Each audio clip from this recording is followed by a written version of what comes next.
right. Welcome to the Life of a Marketer podcast. Again, this is Jared with HiveLead, and today I am interviewing Christene. Christene, as we always do, I'm going to allow you to introduce yourself and tell us about what it is that you do. Great. Well, it's wonderful to be here with you, Jared. I am Christene Marie.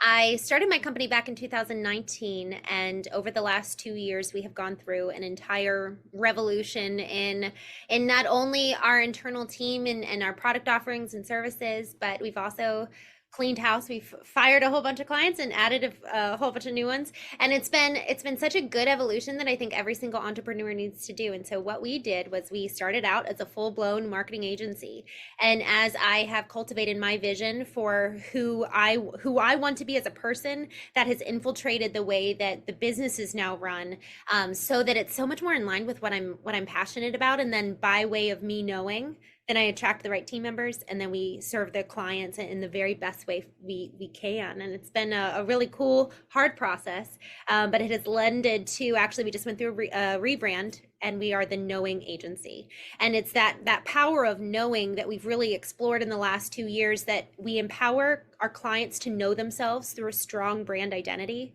and we empower them to know their clients and their target audience by empathy, and really focusing then, as a result of knowing themselves, knowing their audience, then we help them know what the best marketing strategy is for them. So this whole concept of knowing is something that we've really come into in the last 2 years, as reflected by our name. And we really focus on that for our clients. We serve as fractional CMO. So we're no longer the executors, but we're the strategists, overseers, analyzers. I just said analyzers. We analyze for our clients everything that's working. So yeah, Awesome. it's been a good journey. Awesome. Well, thanks for sharing that.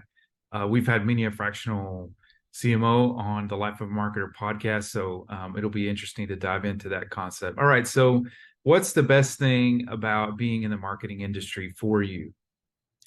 One of my favorite things is the ability to work with so many diverse types of individuals all around the world, and learn from them, and also teach them, where there's no barriers. There's no barriers to entry. There's no barriers to access, to knowledge, to people, to growth. There's never ending access. And there's so much potential to elevate yourself, elevate your brand, elevate your clients. Awesome. And what sort of advice do you offer to those that are in the marketing industry right now? AI has really come in and taken everyone and seemingly everything by storm, which I think there's really a place for AI. We use it for our clients in our website copy that we do, right? So we are fractional CMOs, but then we also create websites and build brands. And then in that vein, we do use AI, and it's very, very powerful. But what we do is the output is just as powerful as the input.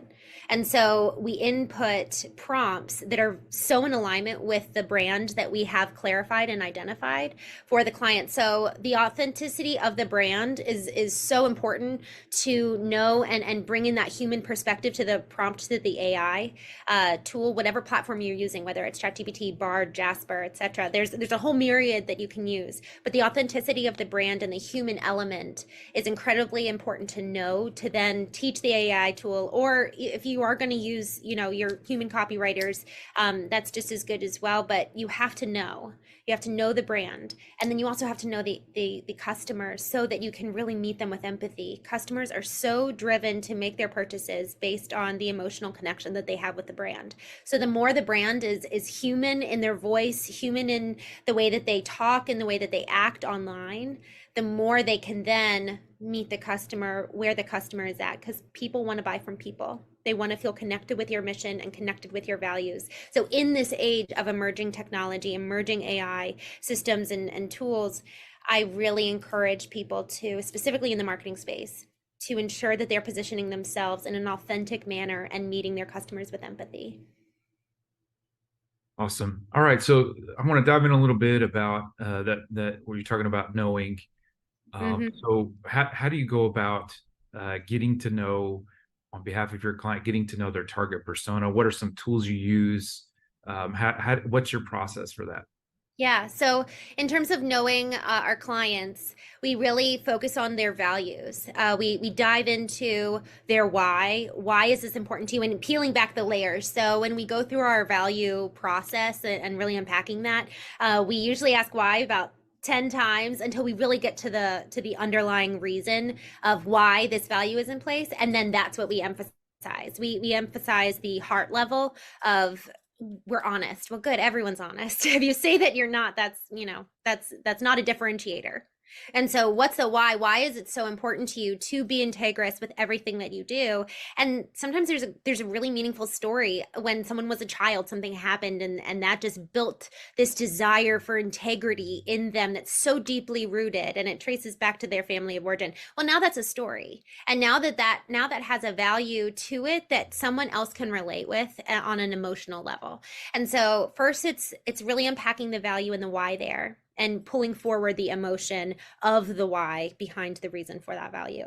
And then we also work to incorporate that into a story format, so that when they go to the About Us page, when they go to the differentiation between you as a brand and your competitor, that's something that makes you stand out, your values. But then also, in terms of the way that you're actually serving your customer, we really spend time with the brand itself to talk about the emotional transformation that the customer will go through when they use the product offering or service.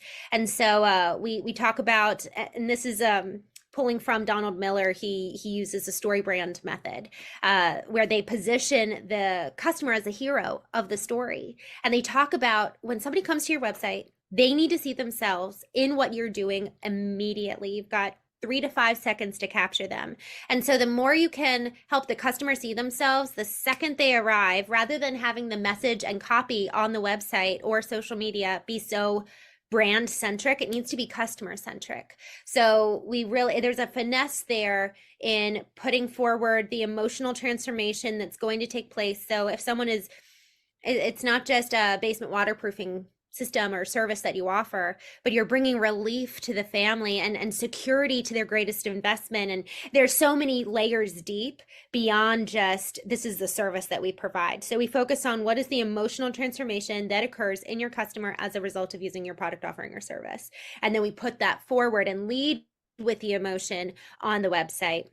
And those are the biggest two pieces on the brand side. What are your values? What's your why? What's your differentiator on an emotional level? And then what's the transformation that your customer incurs on an emotional level? And then marrying the two so that the customer feels compelled to you. Those are the top two ways that we do that. What are your favorite, when you're looking at your target persona? Obviously, Mhm. you're going to be using the AI stuff like ChatGPT or Bard or whatever. But Yeah. what are some of your favorite tools to help you research that target persona?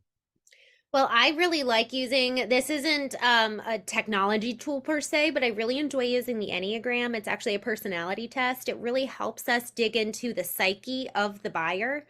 Um, so there's 9 different types, or numbers rather, in the Enneagram.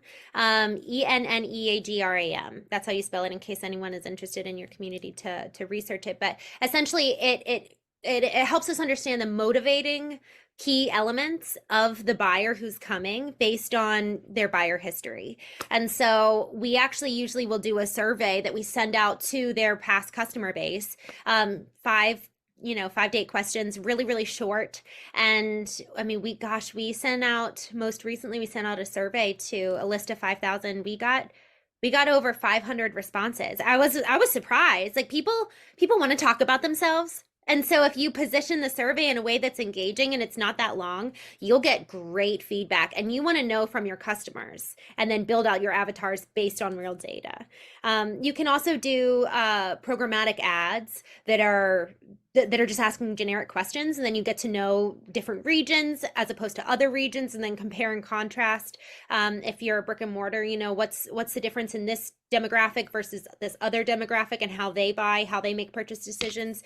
But really, the more you can tap into your past customer data, the better, and that's been really, really helpful for us. Want to ask a question about the programmatic ad. So what do? You just send the clicks to a like a quiz to do that. You can actually also make the programmatic ad itself a question. Ah, I see. Yeah, they actually select it right there. You can also do that on Facebook too. And even polls. Like you can boost your polls on social and get good audience feedback there too.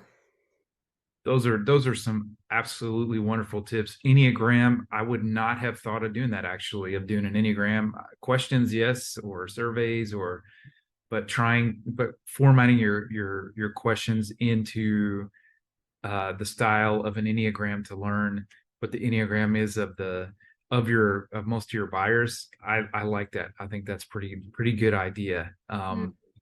Did you come to that idea on your own, or was that like something that you read somewhere that someone does, or I initially was introduced to the Enneagram.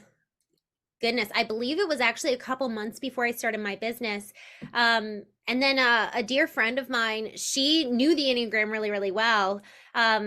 And I can't, maybe she recommended we do it with our target audience personas. Maybe I was already doing, I can't remember. I remember learning about the Enneagram and being so incredibly intrigued by it. I love people, and I've always been so fascinated. I'm one of 6 kids. And so I've always loved getting to know other people and why they think the way that they do as opposed to others. Um, and so that was a really cool tool that I just found useful in my own personal relationships. And I can't remember if she encouraged me to incorporate it into my business or not. She very well could have, but it's been really changing for us to get to know our clients as human beings, not just people that we're selling to. It brings a sure, human element. And we sure, talk about of course you need to think of your customers as human beings, obviously, but this is how to do that.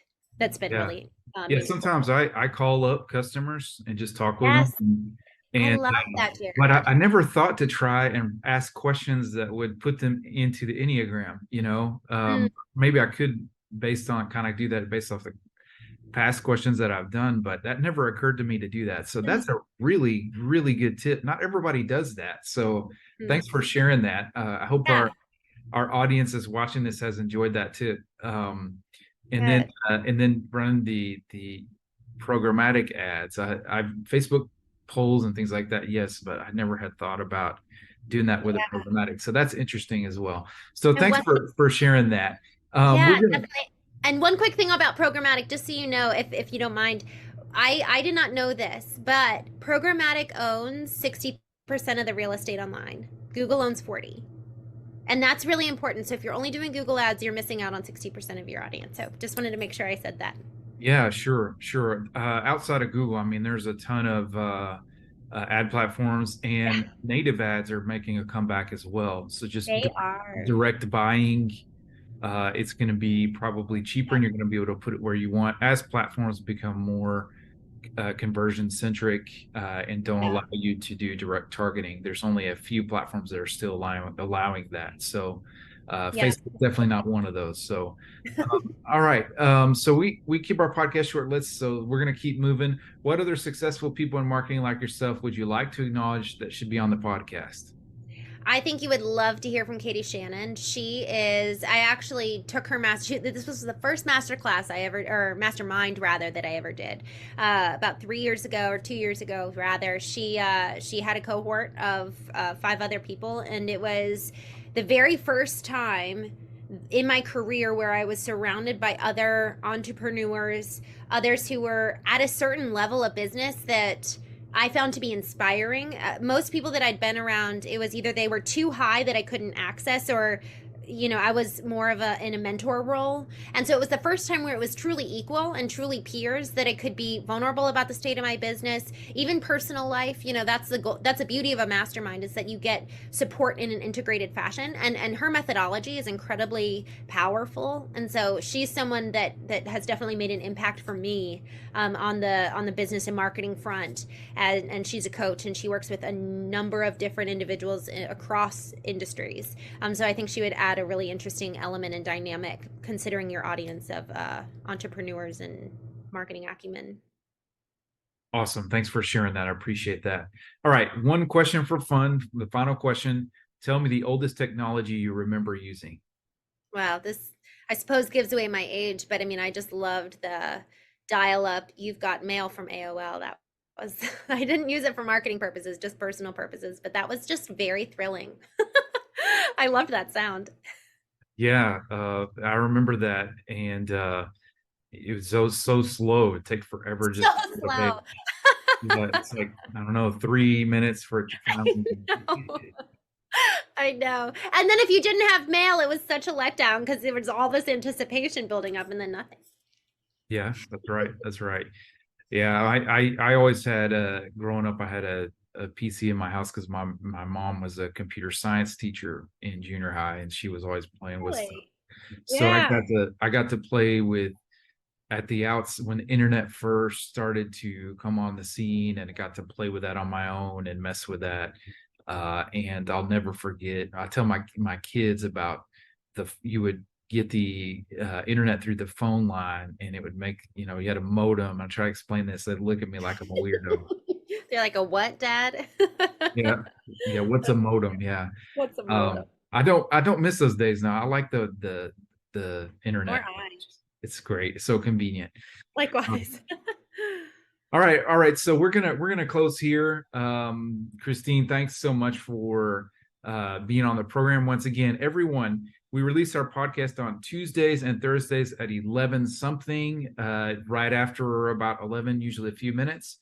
We stream it on social media so you can see it across LinkedIn, Facebook, etc. And if the best way to get our podcast is to subscribe to our YouTube channel, because we release it at the same time as we release it on Facebook. And if not, you can email me, Jared at hiveleadmarketing.com, and I will just add you to the list of the podcasts that we send out with an email every time that we have it. Also, please like and subscribe. We want to get more marketers to watch our podcast and enjoy it. Once again, Christene, thanks so much for having been on. This was a great podcast. Over and out.